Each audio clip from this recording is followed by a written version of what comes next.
o texto de Isaías, capítulo 33, versículo 22.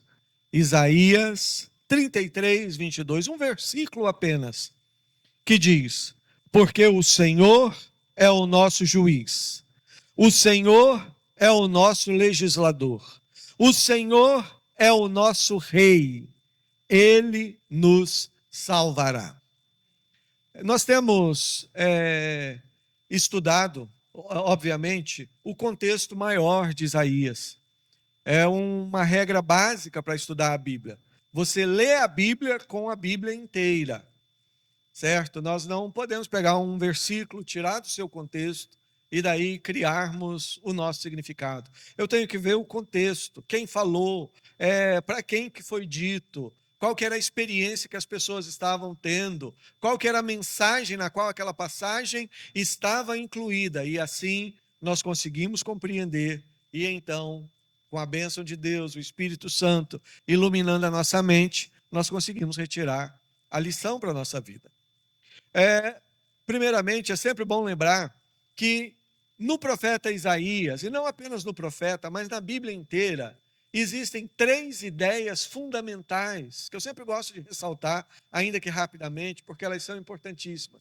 São 3 verdades sem as quais você não consegue entender a Bíblia. 3 verdades principais sem as quais nós não conseguimos entender a nossa própria vida e o nosso relacionamento com Deus. Essas 3 ideias são como a nossa espinha dorsal. Tudo se estrutura nelas. Se você retira a espinha dorsal, a coluna vertebral de um ser humano, o que sobra? Não sobra nada, vira uma coisa desconjuntada. A Bíblia também tem 3 ideias principais. E elas são, primeiramente, o reino de Deus. Deus é rei. E nós vamos hoje meditar de forma especial sobre isso. O reino de Deus envolve todas as coisas. Não existe absolutamente nada que esteja fora do reino de Deus. O reino de Deus é Deus governando. E não existe nada que esteja fora do governo de Deus. E a Bíblia diz: sejam anjos, sejam principados, coisas do presente, do porvir, acima de todo nome que foi dado entre os homens, no céu e na terra, está o nome de Jesus. Deus é rei. O reino de Deus. Isso é importante. Quando falo do reino de Deus, nós estamos falando da soberania de Deus. E eu já escutei pessoas perguntando: mas até que ponto vai a soberania? Eu falei: essa é uma pergunta errada. Porque se a soberania for até um ponto só, ela não é soberania. Soberania de Deus é completa. E é por isso que é maravilhoso você ler, estudar. É um conceito que às vezes extrapola a mente das pessoas, porque Deus é tão grande que não cabe aqui dentro da mente, mas é algo que a Bíblia revela e é uma âncora. Então, tudo que eu vou lendo, mesmo quando há uma passagem que eu não estou entendendo, etc., eu trago à minha memória o fato de que Deus, ele é o rei, ele governa e assim por diante. A outra ideia, o outro conceito, a outra verdade que é hiper importante é o conceito de aliança. Esse Deus que é rei, ele estabeleceu conosco uma aliança. E aliança, como eu sempre digo, é algo diferente de contrato, né? Contratos são 2 partes, cada uma tem um compromisso, se uma não faz a sua parte, a outra, etc. Se você imagina pessoas que pensam que o relacionamento de Deus é algo parecido com um contrato, elas acabam tropeçando e pensando, como alguns, que é possível perder a salvação. Porque se eu não fizer a minha parte, quando a pessoa pensa assim, é porque ela não entendeu ainda o amor de Deus. O evangelho não é eu fazer a minha parte, o evangelho é Deus faz tudo. E ele faz tudo e me transforma por dentro. E é por isso que nós temos nova vida, é por isso que comportamentos se mudam, é por isso que tem a obra da santificação. Mas nada ocorre porque eu estou fazendo a minha parte. Isso ocorre porque Deus está fazendo tudo dentro de mim. Deus tem uma aliança conosco. E isso é maravilhoso, é por isso que a Bíblia diz que aquele que começou a boa obra em nós vai completar até o dia de Cristo Jesus. Eu tenho exultado nessa verdade, eu tenho ensinado essa verdade, que não há a menor possibilidade do projeto de Deus dar errado. na minha vida. Porque é Ele que está fazendo. Aí eu sei que tem gente que pensa, mas e se a pessoa sair e começar a fazer coisa errada? O que eu sei é que se num momento de loucura eu começar a me afastar, Deus com amor, Ele vai me disciplinar. Ele vai, quem sabe, pesar a mão sobre mim, como o pai que ama. Mas Ele vai fazer isso para me trazer, porque ninguém poderá nos separar do amor de Deus que está em Cristo Jesus. E essa é a base para o nosso relacionamento com Deus. Essa é a base para o seu relacionamento. Nós precisamos perder o medo de Deus. Nós sabemos que, às vezes, em muitos contextos, há um ensino religioso que, às vezes, faz com que a pessoa tenha medo de Deus. E é preocupante, porque o que está por trás disso é o desejo de alguém de dominar a vida de outras pessoas. Mas a palavra de Deus nos fala em liberdade, nos fala de amor. Então, o conceito de aliança. E eu estou apenas relembrando as 3 ideias. A terceira, que é muito importante, é a de um representante, é a de um mediador. Certo? Nessa aliança que Deus estabelece comigo, não é um contrato, é um compromisso que Deus faz, baseado na sua própria vontade e no seu amor. E de acordo com aquilo que nós aprendemos nas Escrituras, nessa aliança, quem nos representa é o Senhor Jesus Cristo. Então entenda que contrato seria Deus estabelecendo um acordo comigo. Aliança é Deus estabelecendo um compromisso de bênção na minha vida, mas é um compromisso que Ele estabelece entre Ele e Ele mesmo. Ele e Ele mesmo. O Senhor Jesus nos representa. Essas 3 ideias são um alicerce para você entender as Escrituras todas. Mas agora focando então no livro do profeta Isaías. Esses 3 elementos, eles estão assim latentes grandemente no profeta Isaías. O Isaías, ele está aqui trazendo a profecia para o povo de Israel no período do pré-cativeiro. Algumas décadas, ele iniciou seu ministério, literalmente, algumas décadas antes do grande cativeiro babilônico. Daquele momento onde o império babilônico veio, destruiu Jerusalém, destruiu o templo e pegou os sobreviventes de Jerusalém e levou para a Babilônia por 70 anos. Isaías foi enviado por Deus para alertar o povo de que a justiça de Deus ocorreria, o castigo de Deus viria, a disciplina de Deus.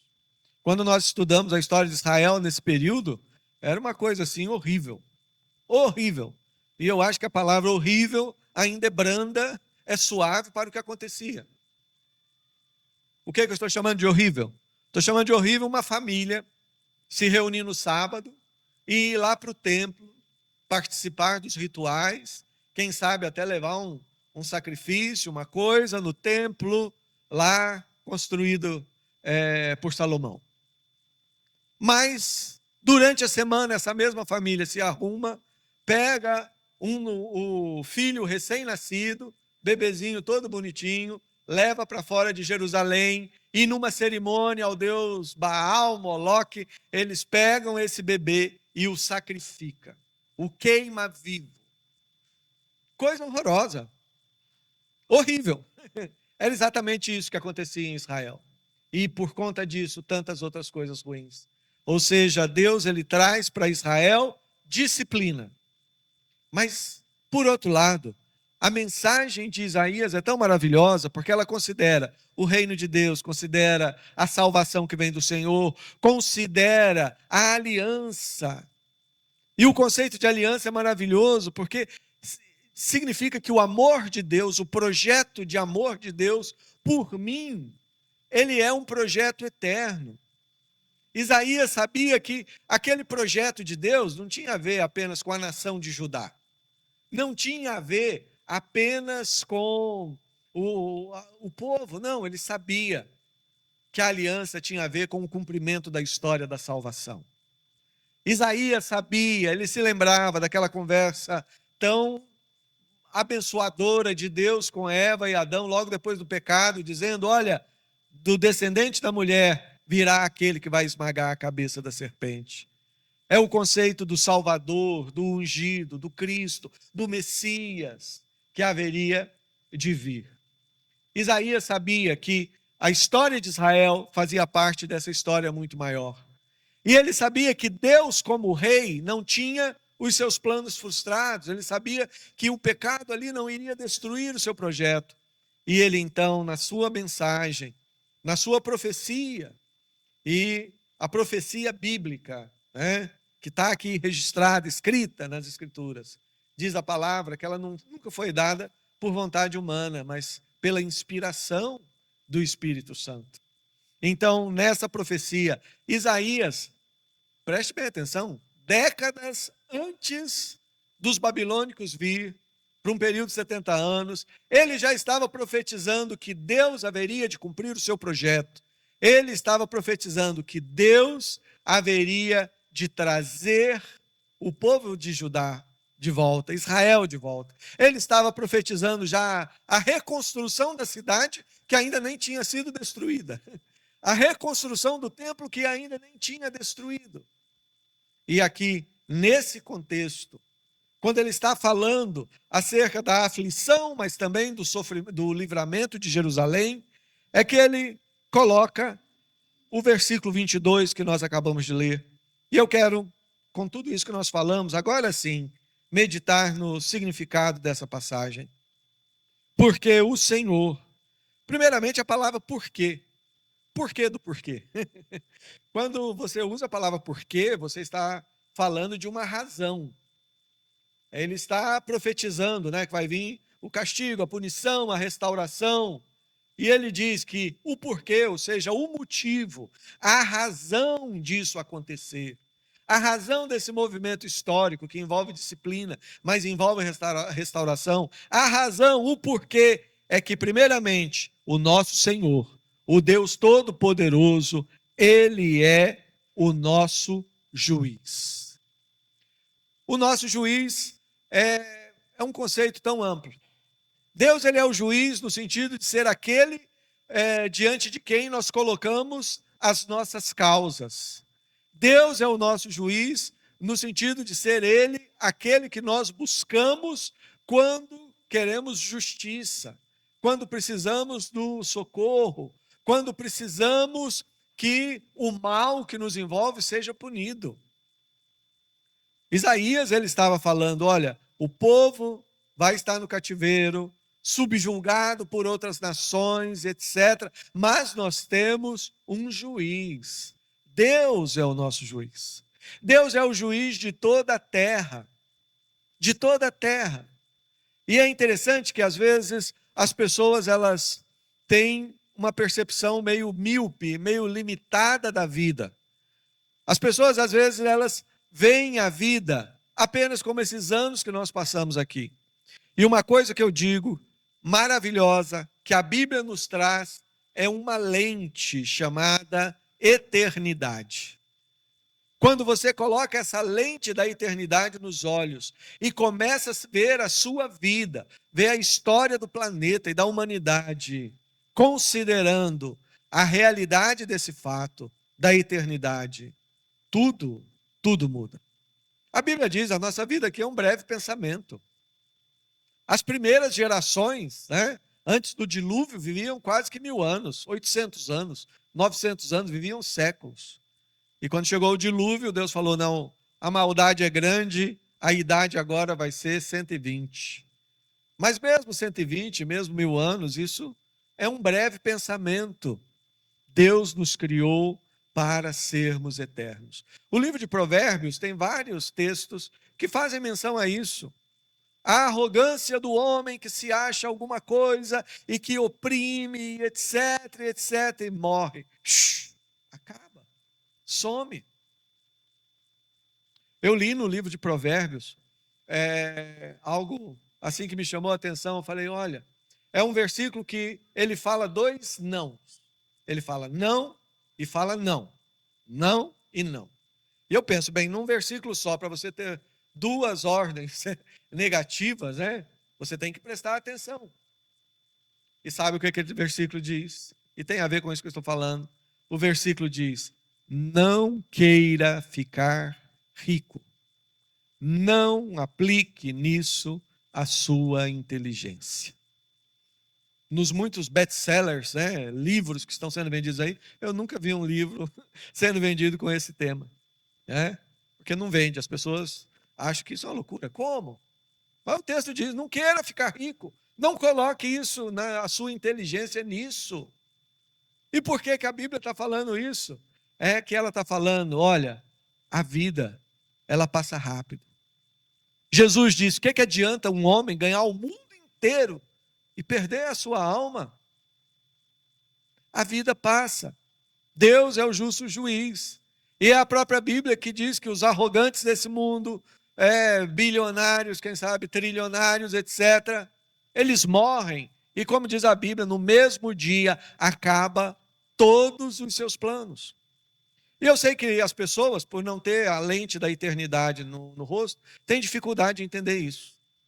E eu já vi, às vezes, quando uma pessoa que tem uma vida que não tem nada a ver com Deus, ele faz mal para um monte de gente, mas mesmo assim ele acumula uma fortuna e de repente ele morre já idoso e recebe homenagens e deixa aquela fortuna para os filhos. Algumas pessoas olham para aquilo e falam: mas e daí? Né? O crime compensa? O sujeito fez tudo isso e ó...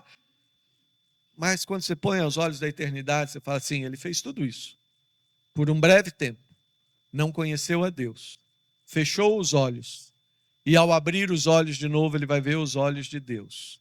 Só que ele vai ver os olhos do juiz, daquele diante do qual todos nós temos que dar conta. Eu sei que o conceito de ter um juiz é algo que não agrada, né? Ninguém gosta de ser julgado. Qualquer pessoa que você fala uma coisinha que fere alguma coisa, ela já se sente julgada. Pronto, você já conseguiu um problema, uma dor de cabeça, né? Um inimigo, porque nós não gostamos disso. Mas a Bíblia diz: Deus é o nosso juiz. Os seres humanos têm um juiz. Nós temos um juiz. Nós temos alguém que tem autoridade sobre a nossa vida. Nós temos alguém que nos dirige. Nós precisamos ter isso em mente. Não para termos medo de Deus, mas nós precisamos ter isso em mente para sermos responsáveis diante da grande bênção da vida que Deus nos deu. E quanto a isso, eu gosto do texto de João capítulo 3, quando Jesus está conversando com Nicodemos. E Jesus fala: ó, Deus amou o mundo de tal maneira que ele deu o seu Filho unigênito, para que todo aquele que nele crê não pereça, mas tenha a vida eterna. E Jesus diz: olha, aquele que crê não é julgado, mas o que não crê já está julgado, porquanto não crê no nome do unigênito Filho de Deus. E a verdade é essa, que a luz veio, a verdade veio à terra, e os homens amaram mais as trevas do que a luz. Essa é a mensagem. Quando nós temos Jesus, nós não passamos por julgamento. Porque Deus, ele já pegou a nossa iniquidade, o nosso erro, o nosso pecado, as nossas dores, as nossas chagas, as nossas enfermidades, Jesus já tomou e levou na cruz. E é por isso que a minha dívida já está quitada. É por isso que eu posso viver hoje 100% tranquilo, sabendo que ao fechar os meus olhos e abri-los na presença de Deus, do Todo-Poderoso, o que eu vou ver não é os olhos de um juiz, eu vou ver os olhos do Pai que me ama. Agora a Bíblia diz também, né, que todos nós já somos salvos, já pertencemos a Deus, não tem como perder isso. Mas a Bíblia diz também que todos nós vamos ter a oportunidade de conversar com Ele sobre a nossa vida. E esse conceito de Deus como juiz, como aquele que em certos sentidos eu vou prestar contas, não é algo para colocar medo no meu coração, mas é algo para me motivar a, com alegria, aproveitar mais a minha vida, sem desperdiçá-la. Deus é o nosso juiz. Mas o Senhor, Ele é o nosso legislador. Ou seja, Ele não é apenas aquele que nos julga, mas é ele que estabelece as leis. Agora vamos compreender algo aqui muito importante. A maneira de Deus ser juiz é diferente dos demais juízes. Porque todos os outros juízes, eles são juízes porque foram colocados nessa posição, foram eleitos para isso, foram apontados por alguém, etc, etc, etc. E todos os juízes são pecadores, alguns mais que os outros, mas todos são. Deus não, ele é, por natureza, ele é o juiz perfeito. Os demais juízes, quando eles cumprem corretamente a função deles, eles trabalham para atender às leis que o legislativo, o Congresso, estabeleceu. Mas, para todos os efeitos, eles estão trabalhando e olhando para as leis que outros fizeram. Deus é o legislador. Agora entenda, Deus ele não é o legislador porque, de repente, ele simplesmente começa a ter ideias. Ah, sim, eu vou estabelecer essa lei. Ah, eu acho que isso pode. Não. A lei do Senhor é perfeita e restaura a alma, porque a lei do Senhor é expressão de quem Deus é. Deus legisla com a sua própria natureza, é com o seu próprio ser. O salmista ele escreve: Senhor, desvenda os meus olhos para que eu contemple as maravilhas da tua lei. Contemplar as maravilhas da lei é contemplar as maravilhas de Deus, quem Deus é. Deus é bom, Deus é maravilhoso, Ele é justo, né? Ele é severo. A Bíblia diz: terrível coisa cai nas mãos do Deus vivo. Mas Deus é infinito em amor, em bondade. Deus é o legislador. E é interessante pensar que Deus ele é o legislador não só no que diz respeito à vida humana. Até leis como as conhecidas leis da física, leis da química. Ou seja, as leis, as normas, os princípios que faz, por exemplo, com que essa mesa que está aqui na minha frente, que parece que de repente é só uma mesa de madeira, na verdade é pura energia, são átomos, né, moléculas que estão em um grande movimento. E é interessante que se a cadeia que liga todos esses átomos dessa mesa de repente fosse quebrado, nós teríamos aqui uma explosão atômica capaz de destruir Miami. Quem é que estabeleceu todas essas leis? Deus. Deus é o nosso legislador. Deus é aquele que faz justiça a nós. O Senhor é o nosso rei. E aqui é outra coisa maravilhosa. Deus ele não é rei porque a humanidade fez uma votação e o elegeu rei. Deus ele não é rei porque nós o reconhecemos ou isso.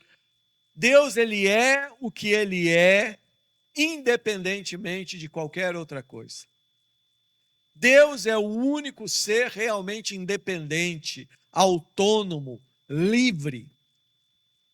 Porque Deus, para ser Deus, ele não precisa de nada além daquilo que ele é e daquilo que ele faz.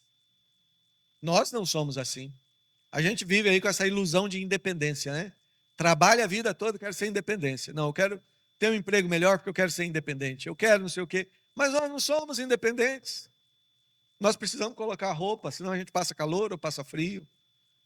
A vida, nós recebemos a vida de Deus e a vida, para eu permanecer vivo, eu tenho que cuidar da saúde, eu tenho que comer, eu tenho que beber. Eu preciso de várias coisas que não estão dentro de mim para eu continuar existindo. Agora, Deus, para ser Deus, ele não precisa de nada, ele não precisa de ninguém.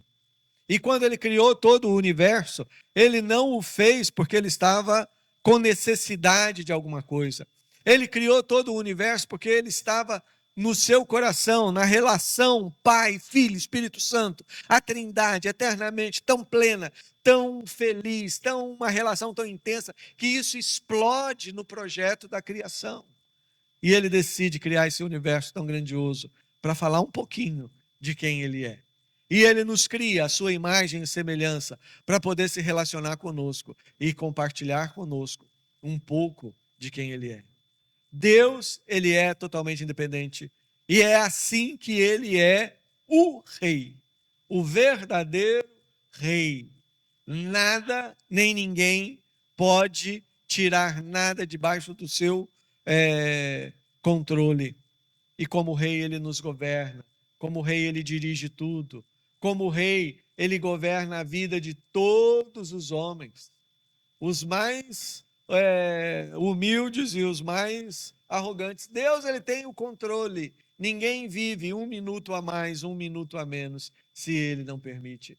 E é assim que Isaías ele está falando, que olha, a restauração vai vir, Deus irá nos restaurar, o projeto dele vai se cumprir, a aliança que ele estabeleceu conosco vai ser cumprida, porque ele é tudo isso, ele é o juiz justo, ele é o legislador que aplica a sua vontade perfeita na nossa vida, e ele é o nosso rei, e ele nos salvará. Grava isso na sua mente. Nós estamos falando aqui da grandeza toda de Deus, e esse Deus que é tão grande, tão imenso, ele é um Deus pessoal. Ele nos trata individualmente, ele nos conhece, ele sabe quem nós somos, porque foi ele que nos fez, e dele somos, como diz a palavra. Ele é o nosso Salvador. E nós precisamos de um Salvador. Eu sei que quando a gente fala em Salvador, em Deus como Salvador, nós estamos sempre, às vezes, pensando na questão que envolve a nossa salvação eterna. Eu fui salvo, Deus é o meu Salvador, eu já passei da morte para a vida, etc. Sim, nós somos salvos. Nós somos salvos. Nada vai mudar isso. Nós pertencemos a Deus. Mas mesmo pessoas que já são salvas, mesmo pessoas que já estão caminhando para um encontro definitivo e glorioso com Deus, mesmo nós necessitamos, dia a dia, nós necessitamos de um Salvador. Eu preciso de salvação todos os dias. Em que sentido? Eu preciso de alguém que me salve, eu preciso de um Salvador que me salve de mim mesmo. A maior complicação que eu tenho na minha própria vida leva o meu nome, Ezequias. Eu preciso de um Salvador. Eu preciso de alguém que mortifique a minha carne. Eu preciso de um Salvador que freie o meu mal. Eu preciso de um Salvador que me ajude a passar pela vida sem ficar criando problemas. Eu tenho dentro de mim ainda resquícios da velha natureza. Esse é o processo de santificação. O Espírito Santo vai construindo a nova natureza e vai mortificando a velha. Mas enquanto eu estiver aqui na terra, vai ter alguma coisa lá para ajudar. E eu preciso de um Salvador. Nós precisamos de um Salvador nos nossos relacionamentos. Porque relacionamento é uma coisa abençoadora, mas também complicada. Relacionamento em família, e quanto mais nós amamos, mais complicado fica, né? Quanto mais próximos estamos, nós precisamos de um Salvador. Nós precisamos de alguém que salve o nosso casamento todo dia. Nós precisamos de alguém que salve o nosso relacionamento com os filhos todo dia. Eu, como pastor, eu preciso de um Salvador que me salve o meu relacionamento com vocês a vida toda. Nós precisamos, mas Deus é o nosso Salvador. E quantos são os outros problemas? No ambiente de trabalho, enfim, podemos ir citando, mas eu creio que você já compreendeu bem o conceito. Quando eu falo que eu preciso de um Salvador, e aí a pergunta, para onde eu estou colocando os meus olhos? Quem é o Salvador que eu tenho escolhido para mim? A Bíblia diz, você não pode servir dois senhores, senão você vai agradar um e vai desagradar o outro. Você não pode servir a Deus e servir ao mesmo tempo as riquezas. E eu volto ao tema de riquezas. É claro que, primeiramente, o que é ser rico? O que é ser rico? Hoje em dia a gente tem alguns aí que têm bilhões, trilhões. Mas o que é uma pessoa rica? Eu digo que, no mínimo, 95% da população do planeta olha para você e considera você uma pessoa rica. Nós vivemos num planeta onde metade da população não sabe o que é tomar um banho de sabonete. Metade da população não sabe o que é dormir num colchão gostoso, uma cama igual você dorme. Metade da população vive num processo de fome o tempo todo. Vive com um orçamento de $2. O que você faz com isso? Mas o que acontece? Muitas vezes nós colocamos os olhos na pompa desse mundo. E sem perceber, nós estamos olhando para os recursos, para os bens e falando: esse é o meu Salvador. Quantas pessoas dizem isso? Bem, lá em casa tem um problema sério, mas é porque está faltando grana. É claro, falta grana, a coisa fica tensa, né? O budget está apertado, fica tenso. Mas é um problema quando eu acho que os meus problemas em casa vão ser resolvidos com dinheiro. Ah, o relacionamento com o filho está difícil, mas se eu tivesse mais dinheiro. Ah, eu não estou me sentindo muito bem, mas se eu tivesse. Nós precisamos pensar: quem é o meu Salvador? Tudo aquilo que eu olho, seja recursos financeiros, seja posição, seja fama, seja o que for, tudo aquilo que eu puser nos meus olhos e falar: olha, é isso que vai trazer plenitude para mim. Isso se tornou um ídolo. Deus é o nosso Salvador. É Ele que dá razão para a nossa vida. É Ele que faz com que a nossa caminhada por essa vida tão rápida, a nossa caminhada pelo mundo, tenha sentido.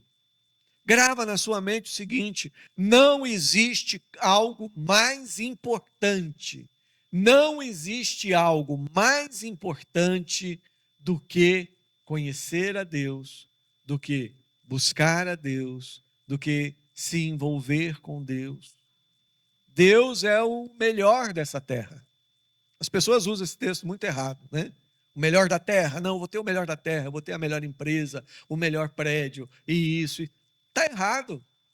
O melhor da terra não são coisas, o melhor da terra é Deus. O melhor da terra é aquilo que eu vou levar por toda a eternidade. O melhor da terra é aquilo que realmente dá significado para a minha vida hoje. O melhor dessa terra é aquilo que é a necessidade maior da minha esposa, dos meus filhos, a minha necessidade maior, e é Deus. O melhor dessa terra é aquilo que eu posso não ter nada das outras coisas, mas se eu tiver o melhor, eu estou bem. O melhor é Deus. Entenda que saber que Deus é o nosso Salvador não é simplesmente aquela alegria de pensar: não, no meio dos problemas eu vou clamar e Ele vai vir. Vai ser o meu herói que vai vir, vai me salvar.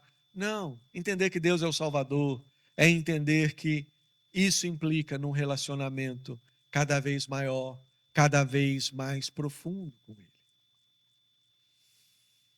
Quais são as lutas, os desafios que estão no seu coração? Quais são as coisas que realmente estão pegando? Quais são aquelas coisas que, de repente, te causa preocupação, inquietação, te rouba o sono? Quais são aqueles desafios que, no meio da noite, quando você dá aquela acordada e aquela ideia vem na sua mente e já te atrapalha a dormir? Todos nós temos isso. Deus sabe de tudo isso que está na sua vida. Você não precisa falar nem comigo, nem com ninguém. Deus, Ele já sabe. Deus, Ele conhece. E Deus trouxe você hoje aqui. Deus está colocando você hoje em contato, em sintonia conosco para ouvir essas coisas, porque Ele sabe dessa sua necessidade. E Ele quer que nessa noite você entenda que Ele é Deus. Ele é o Rei. A sua vida está no contexto da aliança, de um projeto que Ele fez. Você tem um representante diante de Deus, que a própria Bíblia chama literalmente de nosso advogado, e é Jesus. E quem é esse Deus? Esse Deus é o nosso juiz, é o supremo juiz, que um dia vai trazer à luz todas as coisas, e nenhum mal ficará sem a devida punição. O Senhor é o nosso legislador. Nós não ficamos correndo atrás de um código de leis. Nós ficamos correndo atrás e buscando o Deus Todo-Poderoso. Aquele que é perfeito e que, vivendo em nós, Ele vai nos ajudar a compreender a sua vontade perfeita. E Ele vai colocar a nossa vida em sintonia com Ele. É maravilhoso pensar que Jesus foi aquele que cumpriu a lei de forma perfeita. E Ele fez isso para que pudéssemos nós experimentar esse relacionamento tão precioso com Deus. O Senhor é o nosso Rei. Não é o presidente do nosso país, não é o presidente do outro país, não é esse grupo, aquele. O planeta Terra, e não só o planeta, mas o universo tem um Rei. Deus é esse Rei. E a sua vontade vai ser cumprida totalmente para a sua honra e glória. E, finalmente, Ele é o nosso Salvador. Você está precisando de apoio. Você está precisando de ajuda. Você está precisando de alguém que abrace você e diga que você não está sozinho. Esse alguém é Deus. Vamos fechar os nossos olhos e vamos orar ao Senhor nesse momento. Aproveite esse momento para conversar com o Senhor, abrir o seu coração diante dele. Pai, no nome de Jesus nós louvamos a Ti, no nome de Jesus nós glorificamos o Teu nome e pedimos, Pai, que o Senhor esteja derramando sobre nós a Tua bênção. Abra o nosso entendimento para nós compreendermos, ó Pai, essas verdades tão preciosas. Senhor, nós queremos um relacionamento contigo, mas um relacionamento maduro, bem alicerçado na Tua palavra, naquilo que o Senhor fala, naquilo que o Senhor ensina. Espírito Santo de Deus, o Senhor que é aquele que nos ensina e nos faz lembrar aquilo que ouvimos de Ti. Que o Senhor mesmo esteja iluminando o coração e a mente de cada pessoa que participa deste culto. Que o Senhor esteja abrindo a mente, que o Senhor esteja abrindo o entendimento. E nos ajude, Senhor, a não desviarmos os olhos de Ti. Não permita que fiquemos desviando os nossos olhos para a sociedade, para o mundo, para uma humanidade que tantas vezes não conhece a Ti, não ama e não quer saber do Senhor. Pai, que nós estejamos olhando para o Senhor e que a nossa vida esteja sendo ajustada à Tua vontade, que é boa, agradável e perfeita. Acrescenta a Tua bênção, a palavra que foi pregada. Abraça as pessoas que estão ouvindo e revele-se a elas, ó Pai, como este Deus maravilhoso que Tu és, este Deus que é juiz, legislador, Rei e Salvador. No nome de Jesus. Amém.